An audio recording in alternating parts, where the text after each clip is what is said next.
Dans cette vidéo, nous allons faire la correction du quatrième exercice de mathématiques au BFM 2019. C'est un exercice sur la géométrie dans l'espace. On nous dit que le schéma ci-contre représente le patron de la partie latérale d'un cône de révolution, justifie que le rayon R de la base vaut R égale grand R fois 1 moins alpha sur 360 degrés. Ok, ça peut paraître un peu impressionnant comme exercice. On a des racines carrées par-ci, des alpha, des grands R et tout.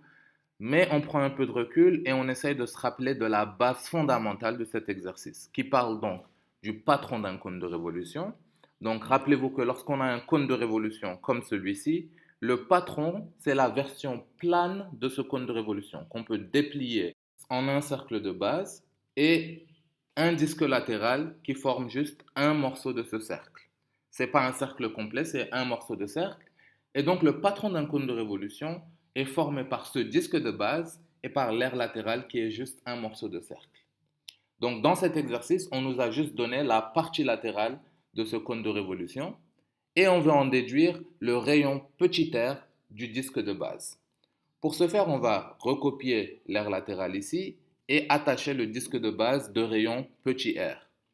Ce qu'on sait dans un cône de révolution, c'est que le périmètre du disque de base, donc le fil rouge utilisé pour former le disque de base, doit être égal au périmètre latéral, donc au fil rouge utilisé pour former le morceau de cercle. Ces deux fils rouges doivent avoir la même circonférence, le même périmètre. Donc, si c'est le cas, on peut transformer cette égalité. Le périmètre d'un disque de base de rayon petit r, c'est 2pi fois r. Tandis que le périmètre d'un morceau de cercle, si on avait un cercle complet, ce serait 2pi fois le rayon, donc 2pi fois grand R, mais on a juste un morceau de cercle, et donc on va ajuster par rapport à l'angle.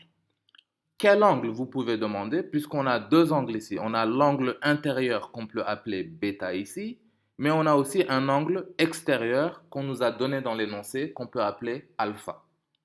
Toujours lorsque tu calcules le périmètre latéral, il faut ajuster par rapport à l'angle intérieur à notre surface latérale. Donc ici, on va ajuster par rapport à l'angle bêta, et donc ça sera bêta divisé par 360 degrés. La logique ici, c'est qu'un cercle complet fait 360 degrés, et donc si je fais juste bêta degrés, j'aurai juste une fraction de ces 360 degrés, un morceau de ce cercle, et donc j'ajuste par rapport à ce facteur bêta divisé par 360 degrés. Donc on a cette jolie égalité ici, on a 2pi de part et d'autre de l'égalité, on va les simplifier, ça s'élimine, et on a donc petit r égale grand R fois bêta divisé par 360 degrés. On n'est pas encore là où on veut, donc si on regarde la question, ça nous parle d'alpha et non d'un bêta, et donc il va falloir réécrire cette égalité en termes de alpha et non en termes de bêta. Et pour ce faire, il faut relier l'angle bêta et l'angle alpha. L'angle bêta et l'angle alpha sont reliés par cette égalité. Bêta, c'est 360 degrés moins l'angle alpha. En effet, alpha plus bêta, ça fait un cercle complet, donc ça fait 360 degrés. Et donc bêta, c'est 360 moins alpha ici.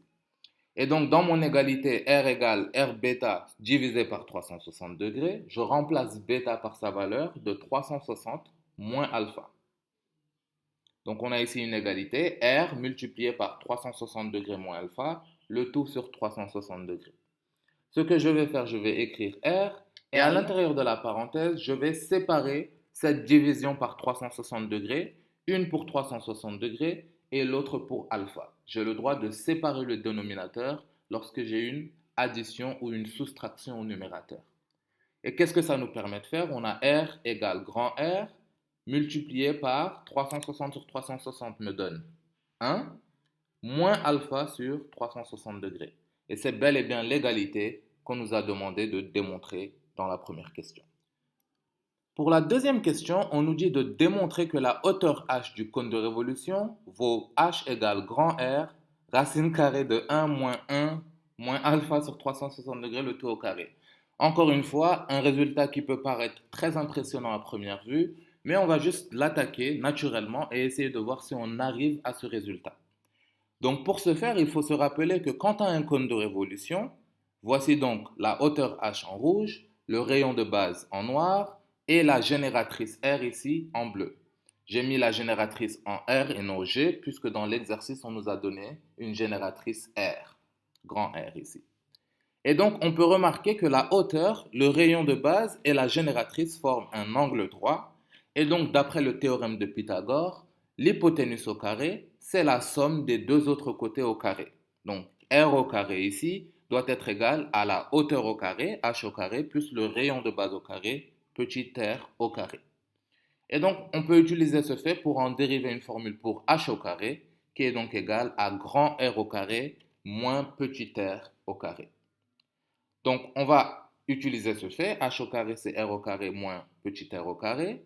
On a déjà une valeur pour petit r dans la question précédente. Donc, on va faire R au carré moins la valeur qu'on a trouvée dans la question précédente, qui est donc R facteur de 1 moins alpha sur 360 degrés, le tout au carré. Donc, c'est la valeur de petit r qu'on a trouvée dans la question précédente. Et donc, j'ai tout simplement remplacé dans notre formule ici. Donc, on peut séparer ici, on aura r au carré moins r au carré, facteur de 1 moins alpha sur 360 degrés au carré. J'ai tout simplement distribué ce carré pour r et pour l'autre facteur 1 moins alpha sur 360 degrés. Ensuite, on peut factoriser r au carré. Donc, on aura r au carré facteur de 1. Donc, si je factorise r au carré pour le premier terme, il me reste 1. Et pour l'autre, il va me rester 1 moins alpha sur 360 degrés, le tout au carré. Et donc, ça correspond exactement à ce qu'on cherche, puisque lorsque je prends la racine carrée de ça, donc h ici sera égal à la racine carrée de tout ce qu'on a trouvé ici. Et donc, en faisant la racine carrée, le r au carré va sortir de la racine carrée. Et donc, ça va être h égale grand R, racine carrée de 1, moins 1 moins alpha sur 360 degrés, le tout au carré. Donc, quand on parle de h et de r et de racine carrée, ça peut paraître très compliqué. Mais si vous suivez la logique étape par étape, tout simplement en remplaçant les valeurs que vous connaissez dans les formules, c'est assez logique et ça suit assez naturellement.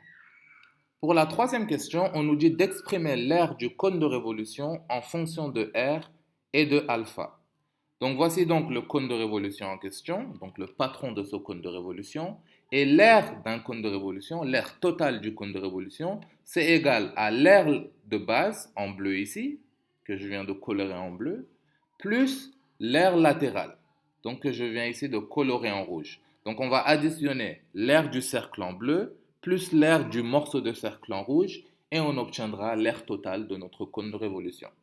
Donc on commence avec l'aire de la base. L'aire d'un cercle de rayon R, c'est pi fois R au carré. Dans notre cas, R c'est égal à quoi? On a une valeur de R égale à cette formule ici qu'on a trouvée dans la question précédente. Donc ça sera ça au carré. Donc pi facteur de R, facteur de 1 moins alpha sur 360 degrés au carré. Et donc, je peux distribuer le carré ici et avoir une formule pi fois r au carré fois 1 moins alpha sur 360 degrés, le tout au carré. Donc, voici donc la formule de l'aire de la base. On la met de côté. Ensuite, on passe à l'aire latérale, l'aire d'un morceau de cercle. On imagine que si on avait le cercle complet, ce serait pi fois r au carré, donc pi fois le rayon au carré. Mais puisqu'on a un angle bêta, on va ajuster par rapport à cet angle. Donc on va multiplier par bêta et diviser par 360 degrés pour montrer qu'on n'a pas fait le cercle complet, mais juste bêta degrés. Donc dans cette formule, on sait que bêta, c'est égal à 360 moins alpha. Donc je remplace bêta par sa valeur. Ensuite, on a appris dans la question précédente qu'on peut séparer cette division par 360 degrés et on va donc obtenir pi r au carré, facteur de 1 moins alpha sur 360 degrés. Donc voici donc la valeur de l'aire latérale par cette formule. Donc on va additionner ces deux quantités pour trouver l'aire totale. Donc ça sera pi r au carré, facteur de 1 moins alpha sur 360 degrés, le tout au carré, plus l'aire latérale, donc plus pi r au carré, facteur de 1 moins alpha sur 360 degrés. On peut factoriser ici, donc on a pi r au carré dans les deux cas, et on a aussi 1 moins alpha sur 360 degrés. Donc je vais factoriser pi, je vais factoriser le r au carré, et je vais aussi factoriser 1 moins alpha sur 360 degrés. Et donc, qu'est-ce qui va me rester dans la parenthèse? Pour le premier terme, il va juste nous rester 1 moins alpha sur 360 degrés. Et pour le deuxième terme, il nous reste juste 1. Donc, ce deuxième terme, on va le changer. Donc, on a pi r au carré, facteur de 1 moins alpha sur 360 degrés. Et 1 plus 1 me donne 2, facteur donc de 2 moins alpha sur 360 degrés. Et donc, voici la valeur de l'aire totale de notre cône de révolution. C'est une formule assez compliquée, mais elle est bel et bien en termes de R et de alpha, comme la question nous l'a demandé. En petit 4, on pose alpha égale 270 degrés, grand R c'est 50 cm et pi c'est 3,14. Calcule l'aire latérale du cône de révolution. Donc on avait déjà une formule pour l'aire latérale du cône de révolution, qui est donc la partie rouge ici. On avait dit que cette aire latérale c'est pi fois r au carré fois 1 moins alpha sur 360 degrés.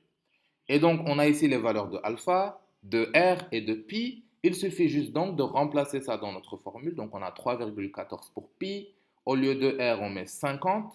Et au lieu de alpha, on met 270 degrés. On calcule tout ce bon monde dans une calculatrice pour trouver une valeur de 1962,5 cm², puisque notre rayon est en centimètres, l'aire latérale sera en centimètres carrés. Ceci conclut donc la correction de l'exercice numéro 4 ici. Et donc, si vous pensez que ça vous a aidé, veuillez laisser un j'aime, veuillez vous abonner à notre chaîne. Et on a plein d'autres corrections du BFM. Vous pouvez donc cliquer sur la playlist pour continuer de regarder nos vidéos. Allez, bonne chance à votre examen et bonne préparation à tous.